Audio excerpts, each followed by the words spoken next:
The Grand Hall of the Galactic Consortium gleamed with technology centuries beyond Earth's understanding. Floating platforms carried alien diplomats through the massive chamber. Light panels shifted colors with each speaker's mood.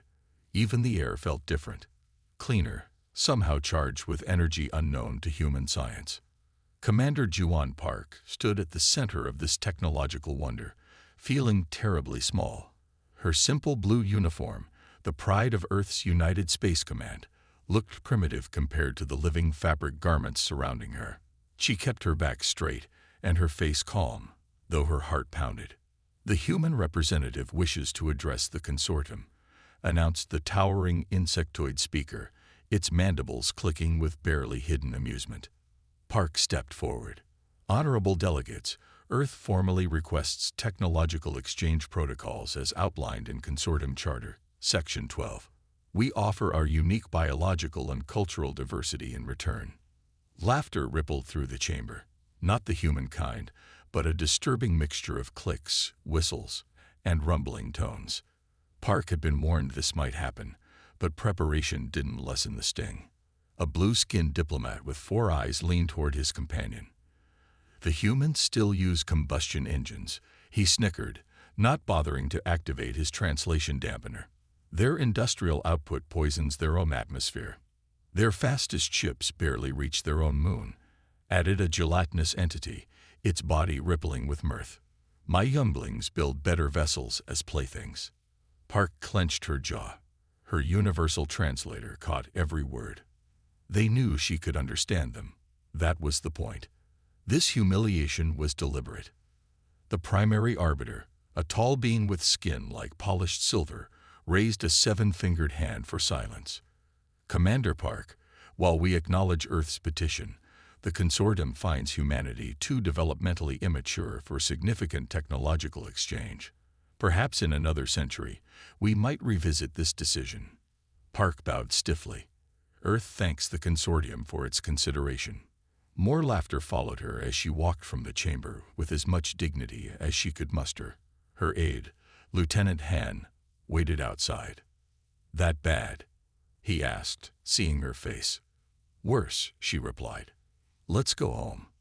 The journey back to Earth took 3 weeks aboard the USC Pioneer, Earth's fastest interstellar vessel. Every day, Park wrote her report, documenting each insult, each dismissal.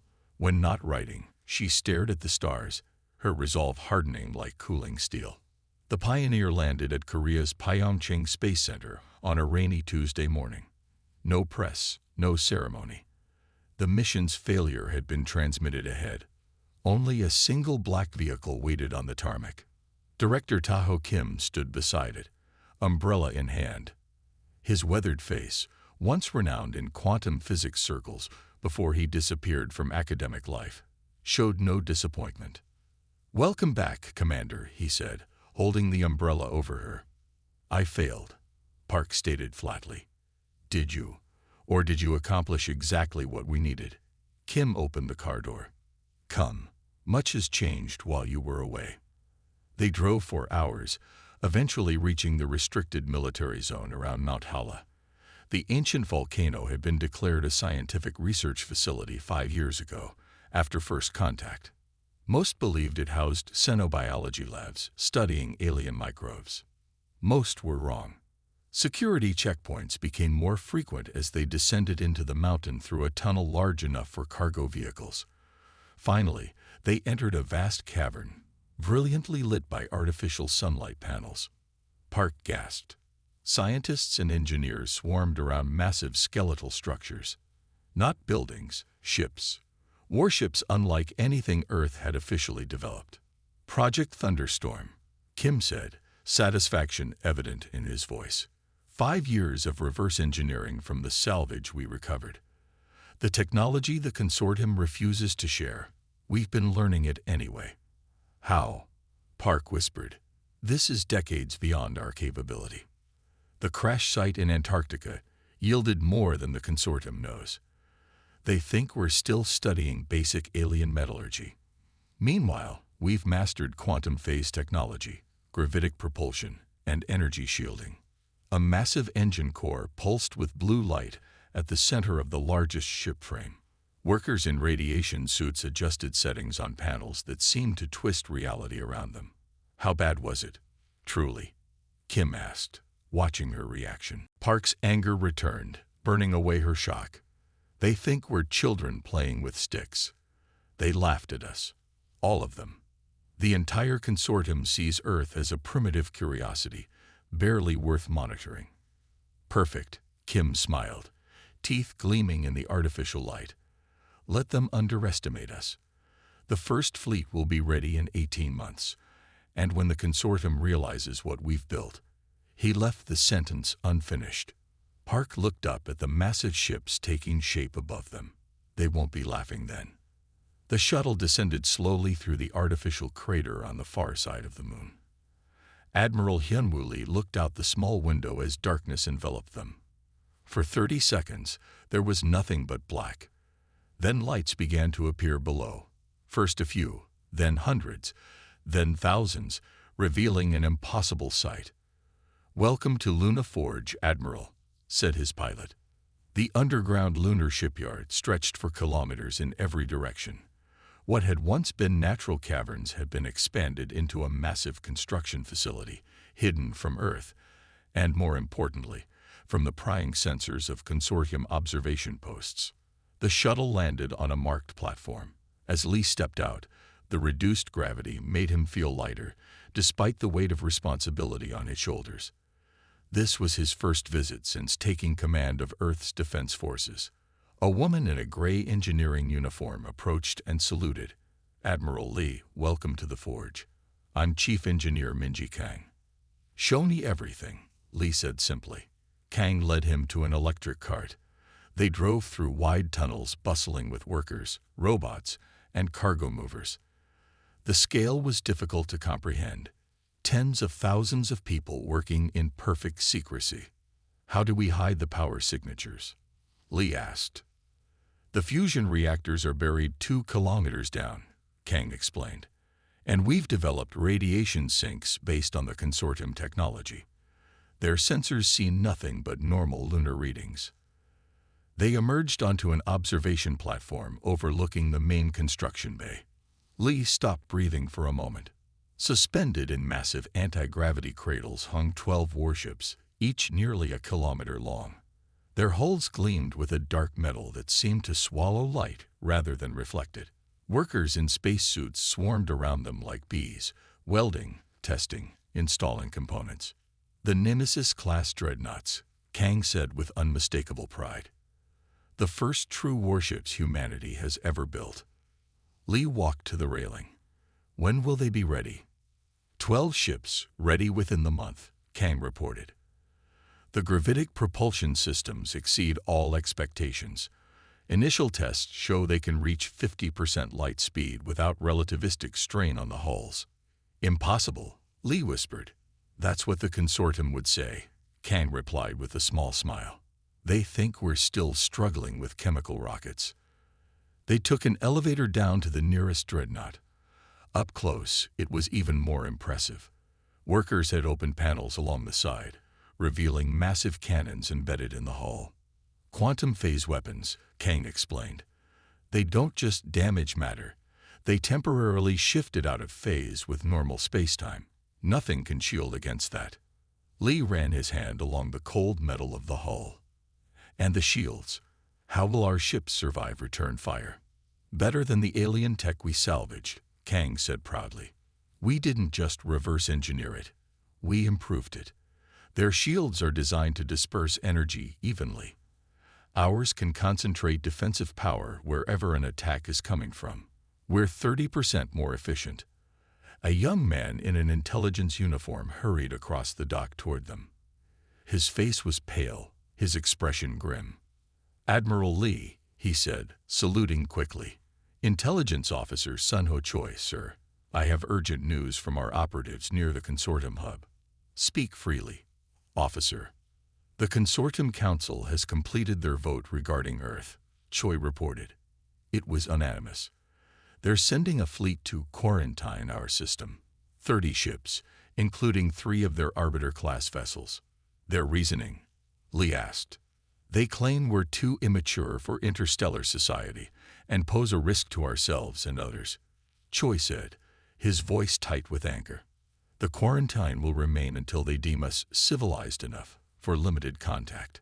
How long until they arrive? 3 months, sir.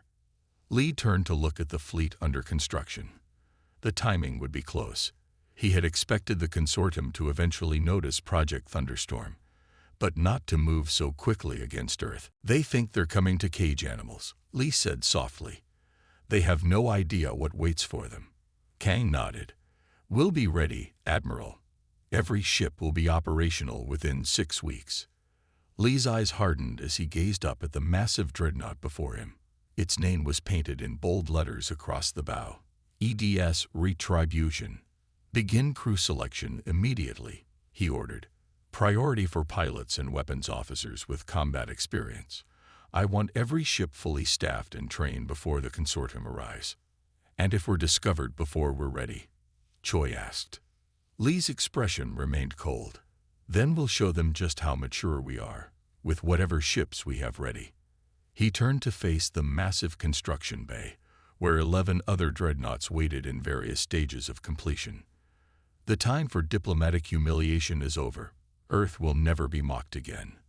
The consortium fleet emerged from hyperspace at the edge of the solar system. 30 ships in perfect formation, their hulls shimmering with energy shields. The lead vessel, an Arbiter-class command ship, dwarfed the others.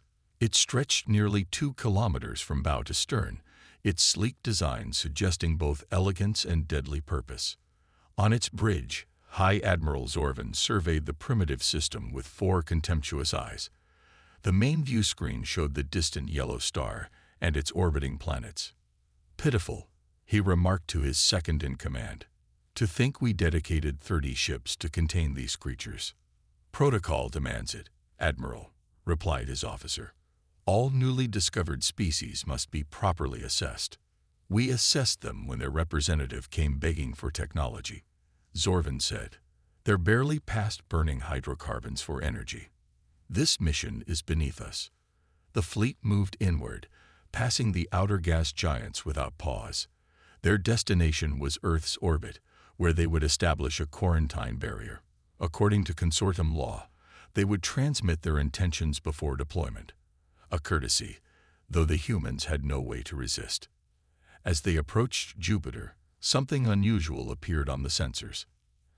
Admiral, called the sensor officer, antenna twitching nervously. I'm detecting energy signatures near Jupiter's moon Europa. They don't match any known patterns. Zorvan frowned. Natural phenomena. The humans have no presence this far out. Uncertain. Sir, the readings are strange. Maintain course. Scan it as we pass. The officer hesitated. Sir, the signatures are moving toward us. On the main screen, 12 objects detached from Jupiter's shadow. They were dark against space, visible mainly by the stars they blocked. Magnify, ordered Zorvan. The image zoomed in, revealing ships, warships.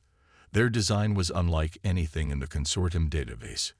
Angular, predatory, with massive weapon ports along their hulls.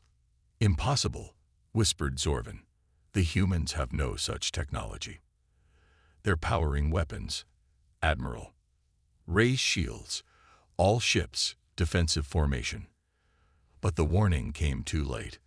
Near Jupiter, Captain Jinyang Ba sat in the command chair of the EDS Retribution. 11 other dreadnoughts flanked her vessel, hidden until now in the magnetic shadow of Jupiter. For 3 weeks they had waited, their engines cold, their systems in low-power mode. The trap was set. The consortium fleet has detected us, reported her tactical officer. They're raising shields. Bai nodded calmly. They're too late. All ships, weapons free. Along the hull of each Earth dreadnought, massive quantum phase cannons rotated toward their targets. Unlike conventional weapons, these didn't fire energy or projectiles. They fired distortions in reality itself. Fire, ordered Bai. The first volley caught the consortium fleet completely unprepared. Their shields, designed to repel energy and kinetic attacks, did nothing against weapons that temporarily shifted matter into another phase of reality. Where the quantum beams struck, consortium ships simply came apart. Sections of hull, engines, and internal components phased out of normal space, leaving gaping wounds. On his flagship, Zorvan gripped his command console as the deck lurched beneath him. Emergency alarms wailed. The view screen showed 3 of his escort vessels already breaking apart, venting atmosphere and crew into space. Impossible, he cried, watching a second volley approach. Return fire. All weapons. The consortium ships launched their own attack. Plasma torpedoes, gravity lances, and particle beams streaked toward the Earth fleet. But the human vessels moved with unexpected agility, their shields concentrating power precisely where needed. Evasive pattern delta. Bot ordered as enemy fire approached. Shields to forward arcs. The Retribution shuddered slightly as plasma torpedoes impacted its shields, but the barrier held. Minor shield drain only, reported her defensive officer. The consortium weapons are performing exactly as our intelligence suggested. Vi allowed herself a small smile. They've had no reason to improve for centuries. No one has challenged them. Until now. The battle near Jupiter's moons unfolded with shocking speed. The Earth dreadnoughts moved with precision that spoke of extensive training, targeting the largest consortium vessels first. 7 enemy ships were destroyed in the first 10 minutes. Zorvan watched in horror as his perfect formation collapsed into chaos. His flagship shuddered again as another quantum phase beam sliced through its port section. "We've lost engines 3 and 4, reported an officer. Shield generators failing. This cannot be happening, Zorvan said, more to himself than his crew. They are primitives. Savages. His communications officer turned from her station. Sir, 13 more ships lost. The survivors are requesting permission to retreat. Zorvan stared at the tactical display, where the human ships continued their relentless advance. Pride warred with survival instinct. Finally, survival won. All vessels, emergency hyperspace jump. Retreat to Rally Point Sigma. The surviving consortium ships flickered and vanished into hyperspace, leaving their dead behind. The Battle of Jupiter's moons had lasted less than an hour. On the Retribution, Captain Ba received the damage reports with satisfaction. 2 Earth ships had sustained moderate damage, but there were no losses. The consortium fleet is retreating, Captain, her tactical officer announced. 11 of their ships destroyed, 7 crippled, 12 escaped. Bai nodded. Let them run. Let them tell everyone what happened here. She looked at the view screen, where Jupiter loomed large. The primitives have teeth, she said softly. And the 3 galaxies are about to learn just how sharp they are. Commander Doyon Yun stood perfectly still on the bridge of the EDS Vengeance as chaos unfolded on the view screens around him. The Proxima Centauri system, humanity's nearest stellar neighbor, had become a battlefield unlike any in recorded history. 15 consortium warships against just 3 Earth dreadnoughts, a suicide mission by any normal calculation. But Yun was not interested in normal calculations. Status report, he said quietly, his calm voice a stark contrast to the flashing red battle alerts. His tactical officer wiped sweat from her brow. The consortium fleet is deploying in standard Thorn formation. Their heavy cruisers are moving to surround us. Yun nodded. The consortium military was predictable, a weakness born from centuries without meaningful opposition. They relied on overwhelming force and textbook maneuvers, but they had never faced humans in battle before the Jupiter engagement. They had never faced a species that had spent its entire history fighting itself. Signal the judgment and the retribution, Yun ordered. Execute battle plan Sunstorm. The 3 Earth dreadnoughts suddenly broke formation, each accelerating in different directions. The consortium fleet responded predictably, splitting their forces to pursue. They took the bait, Yun's second-in-command observed. Of course they did, Yun replied. Their tactical computers are telling them the optimal response. But computers don't understand desperation or creativity. The Vengeance plunged toward Proxima Centauri itself, the red dwarf star that dominated the system. Proximity alarms blared warnings as the ship approached the star's outer radiation belt, a zone no sensible commander would enter. "Radiation shields at maximum," reported the engineering officer. "Hull temperature rising, but within tolerance." 4 consortium cruisers followed them into the danger zone, their own shields glowing as they fought against the star's fury. "They're following us into the radiation belt," the tactical officer said with surprise. Yoon smiled thinly. "They believe we're running scared, looking for any escape. They don't realize we're exactly where we want to be." He touched his command console. "All weapons, prepare for wide-spectrum targeting. On my mark." The Vengeance suddenly rotated 180 degrees, now facing directly toward its pursuers while still moving backward toward the star. Before the consortium ships could react to this unexpected maneuver, Yoon gave the order. "Concentrate fire on their command ships. Use the star's radiation belt for cover." The quantum phase cannons fired, their beams interacting with the ionized particles in the star's corona. The radiation scattered and amplified the weapon's effect, turning a targeted attack into an area effect nightmare. The lead consortium cruiser simply came apart, sections of it phasing in and out of reality before structural integrity failed completely. "It worked," shouted the tactical officer. Yoon nodded. "The radiation field is amplifying our weapons but disrupting their targeting systems, exactly as our simulations predicted." Across the system, the battle unfolded in similar fashion. The EDS Retribution used an asteroid field for cover, ambushing 3 pursuers. The EDS Judgment played a more dangerous game, charging directly at the consortium flagship. Captain Juwon Park of the Judgment had a reputation for boldness that bordered on insanity. Today, she was proving it justified. "All power to forward shields and engines," she ordered. "Weapons, prepare for point-blank firing solution." Her crew worked frantically as the massive Dreadnought accelerated toward the consortium flagship, a behemoth 3 times its size. "Captain, they're bringing all weapons to bear on us," her tactical officer warned. "Let them," Park replied. "In 30 seconds, they won't have weapons." The Judgment took punishing fire as it closed the distance. Shield alarms wailed as defensive systems strained to capacity. "Shields at 12%. Called the defensive officer.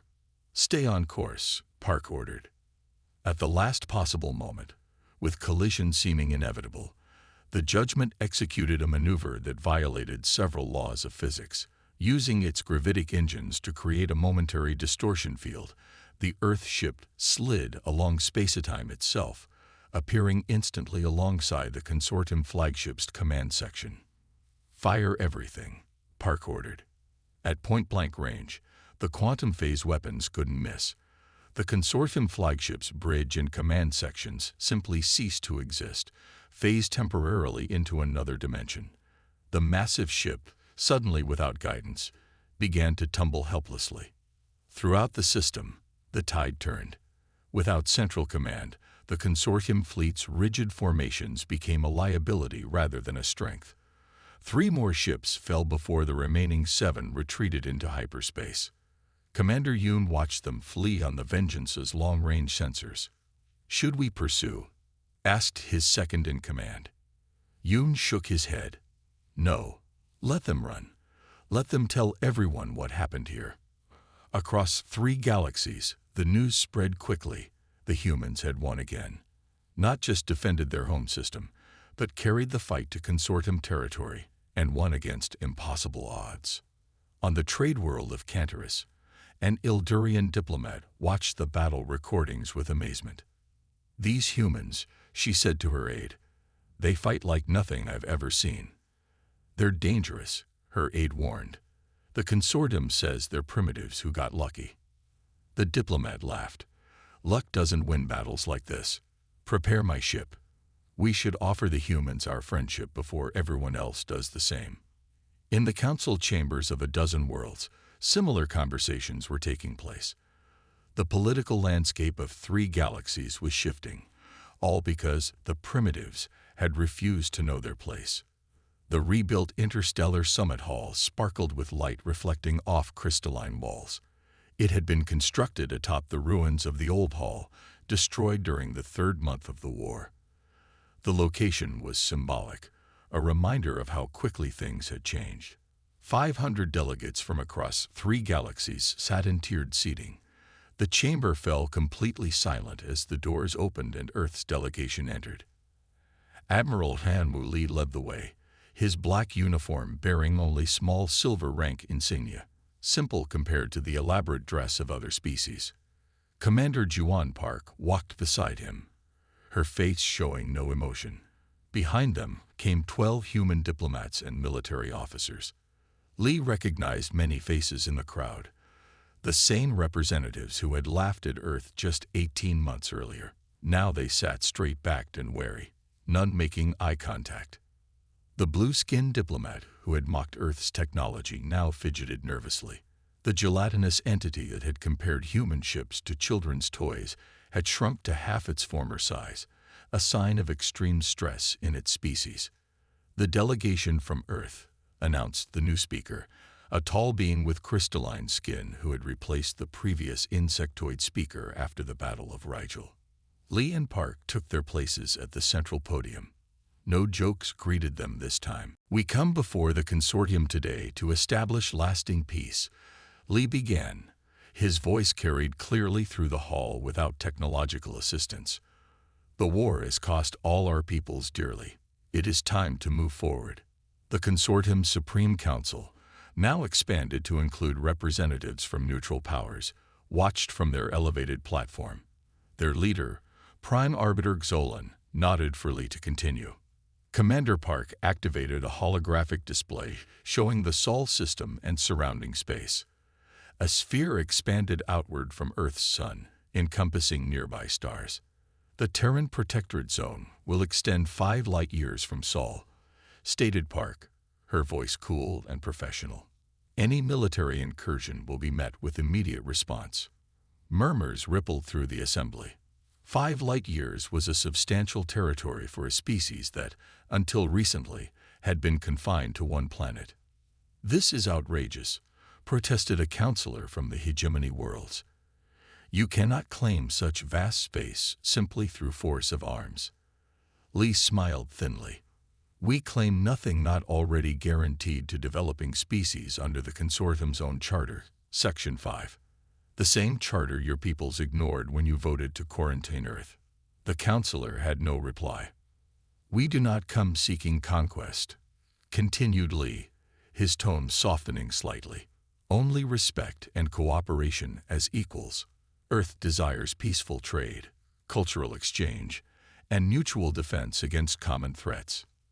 He gestured to the human diplomats, who distributed data tablets to the council members. "The Treaty of New Beginnings," Li explained. "Formal recognition of Earth as a full member of the consortium, with all rights and responsibilities that entails. We have included provisions for technological exchange, scientific cooperation, and dispute resolution." Prime Arbiter Xolan studied the document. "And if we refuse?"